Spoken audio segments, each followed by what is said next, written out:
If you feel that your child suffers from a disability that seriously hampers his ability to stick to a routine, then homeschooling might be a good choice.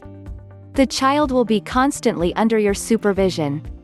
He or she will be gaining a lot of quality education, in spite of their disability. This is rather surprising, considering how children with disabilities are stigmatized in public schools. Goal setting is an important part of homeschooling a child with disability. Set the number of working hours per week for the child. A child with a disability may have their bad days. Structure the learning hours according to the needs and interests of the child. Use the computer. This way, they will have all the necessary information right at their fingertips while staying within the confines of their home.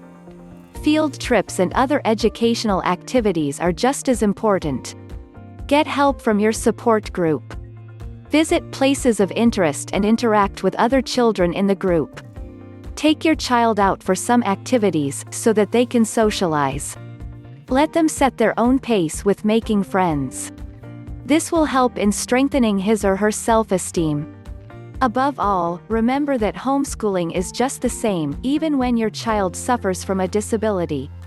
You will just need to look for the right opportunities and the easiest alternatives to achieve the same goals. Don't forget to like and subscribe. Please stop by our site for more homeschooling info.